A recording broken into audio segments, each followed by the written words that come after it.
Merhaba, kanalıma hoş geldiniz. Bugün sizlerle beynimiz hakkında çok yaygın bir miti ele alacağız. Beynimizin sadece %10'unu kullanıyoruz ifadesi ne kadar doğru? Bu mitin kökeni nedir ve gerçek bilimsel gerçekler nelerdir? Hadi başlayalım. Bölüm 1, Mitin kökeni. Beynimizin sadece %10'unu kullandığımız miti, 19. yüzyılda çeşitli kaynaklardan çıkmış olabilir. William James gibi bazı filozoflar ve psikologlar, insanların zihinsel potansiyelinin büyük ölçüde kullanılmadığını öne sürmüşlerdi. Ancak, bu fikir zamanla çarpıtıldı ve sonunda, sadece %10'unu kullanıyoruz, şeklinde popüler bir mite dönüştü. Bölüm 2, Bilimsel gerçekler. Gerçekte, beyin son derece aktif ve karmaşık bir organdır.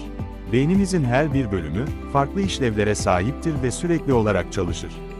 Modern beyin görüntüleme teknolojileri, beynin büyük bir kısmının neredeyse her zaman aktif olduğunu göstermektedir. Örneğin, MR, manyetik rezonans taramaları ve PET, pozitron emisyon tomografisi taramaları, beyindeki hemen hemen tüm alanların, belirli görevler sırasında aktif olduğunu göstermektedir. Bölüm 3, Beynin farklı bölgelerinin işlevleri.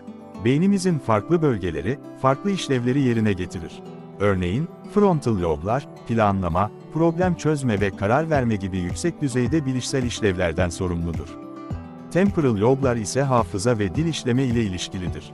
Motor korteks, hareketlerin kontrolünden sorumluyken, duyu korteksi, dokunma, basınç ve ağrı gibi duyusal bilgileri işler.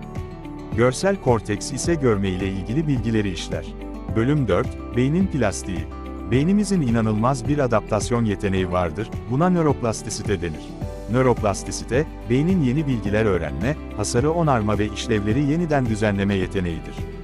Bu, beynimizin her zaman aktif olduğu ve sürekli olarak değiştiği anlamına gelir. Beynin bu adaptasyon yeteneği, yaşımız ne olursa olsun, yeni beceriler öğrenebileceğimizi ve zihinsel kapasitemizi artırabileceğimizi gösterir. Bölüm 5, Sonuç. Sonuç olarak, beynimizin sadece %10'unu kullandığımız miti tamamen yanlıştır. Beynimiz, her zaman aktif olan son derece karmaşık bir organdır. Her bölgesi farklı işlevler üstlenir ve tüm bu bölgeler sürekli olarak çalışır. Beynimizin potansiyelini tam olarak kullanmak için onu aktif tutmalı, yeni şeyler öğrenmeli ve zihnimizi sürekli olarak meydan okumalıyız. Bugünkü videomuzun sonuna geldik. Eğer beğendiyseniz, beğen butonuna basmayı ve kanalımıza abone olmayı unutmayın. Bir sonraki videomuzda görüşmek üzere, hoşça kalın.